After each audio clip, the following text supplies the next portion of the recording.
தமிழ் திரையுலகின் முதல் super star Thyagaraja பாகவதரின் வாழ்க்கை தவறாக சித்தரித்து உருவாக்கியதாக கூறி காந்தா திரைப்படத்தை வெளியிட தடை விதிக்க கோரி அவரது பேரன் தொடர்ந்த வழக்கில் தயாரிப்பு நிறுவனம் நடிகர் துல்கர் சல்மான் பதிலளிக்க சென்னை உரிமையியல் நீதிமன்றம் உத்தரவிட்டுள்ளது.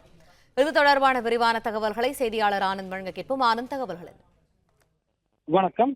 தமிழ் திரையுலகின் முதல் சூப்பர் ஸ்டாரான தியாகராஜ பாகவதரின் மகன் வழி பேரனும் தமிழக அரசின் இணைச் செயலராக பணியாற்றி ஓய்வு பெற்ற தியாகராஜன் என்பவர் சென்னை உதவி உரிமை நீதிமன்றத்தில் தாக்கல் செய்துள்ள மனுவில் நடிகர் துல்கர் சல்மான் நடிப்பில் கொச்சியைச் சேர்ந்த பட தயாரிப்பு நிறுவனம் ஹைதராபாத்தைச் சேர்ந்த பட தயாரிப்பு நிறுவனம் இணைந்து காந்தா என்ற பெயரில் திரைப்படத்தை தயாரிப்பதாகவும் இந்த படத்தின் தனது தாத்தாவான கே தியாகராஜ பாகவதரின் வாழ்க்கையை அடிப்படையாக கொண்டு எடுக்கப்பட்டிருப்பதாகவும் படத்தின் டீசர் ஏற்கனவே வெளியிடப்பட்ட நிலையில் நவம்பர் 14ஆம் தேதி படத்தை வெளியிட திட்டமிட்டிருப்பதாகவும் தெரிவித்திருக்கிறார்.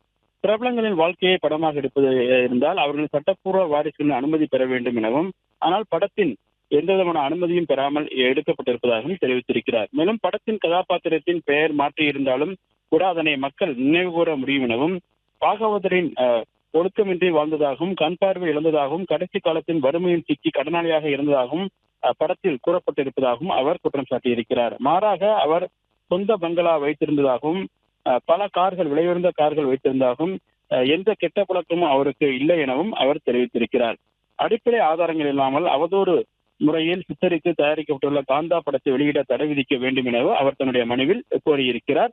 இந்த வழக்கு சென்னை 7வது உதவி உரிமையியல் நீதிமன்றத்தில் விசாரணை கொண்டது. மனுவை விசாரணைக்கு ஏற்றுக்கொண்ட நீதிபதி மனு தொடர்பாக பதிலளிக்கும்படி பட தயாரிப்பு நிறுவனம் மற்றும் நடிகர் துல்கர் சல்மான் ஆகியோருக்கு உத்தரவிட்டு விசாரணையை நவம்பர் 18ஆம் தேதிக்கு தள்ளி வைத்திருக்கின்றது. பிளே ஸ்டோர் மற்றும் ஆப் ஸ்டோரில் இருந்து பாலிமர் செயலியை QR கோடு மூலம் பதிவிறக்கம் செய்யுங்கள். செய்திகளை உடனுக்குடன் பெறுங்கள்.